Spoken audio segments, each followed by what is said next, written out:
In November of 2012, by a 2-to-1 margin, voters in Massachusetts approved medical marijuana. Today, 4 years later, that law is still not fully implemented. A delay made even more egregious by the state's ongoing opioid epidemic, which many activists say medical marijuana could offer an alternative to. The 2012 ballot question called for 35 dispensaries, and even more if regulators deem them necessary, including at least one dispensary in each of the 14 counties in the state. The first did not open until June of 2015, more than 2.5 years after the vote. And just today, more than 4 years on, only the 9th dispensary opened in Newton. I repeat this because early signs suggest that last week's adoption of recreational marijuana by the voters in our state could be more of the same. Let me be clear. While I'm a huge believer in direct democracy, when our elected representatives run for cover on an issue like they did on charter schools or marijuana, I also know when passed on the ballot, these laws are just that, laws, which can and should be improved by legislators. Improved, but not interminably delayed and distorted.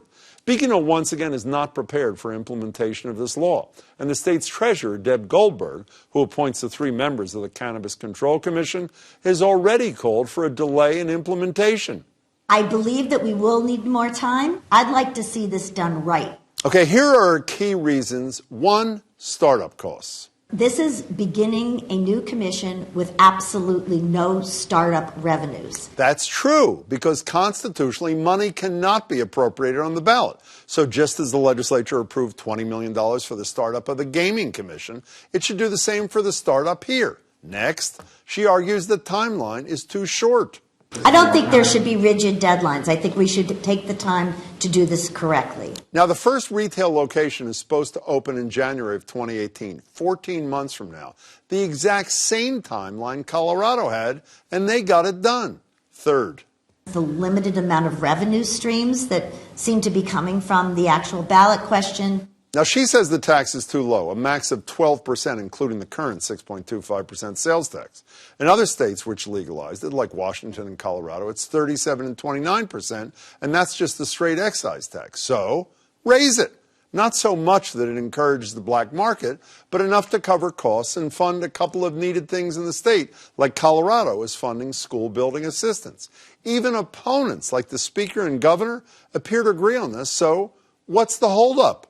Fourth, attention needs to be directed to protecting kids in any way possible.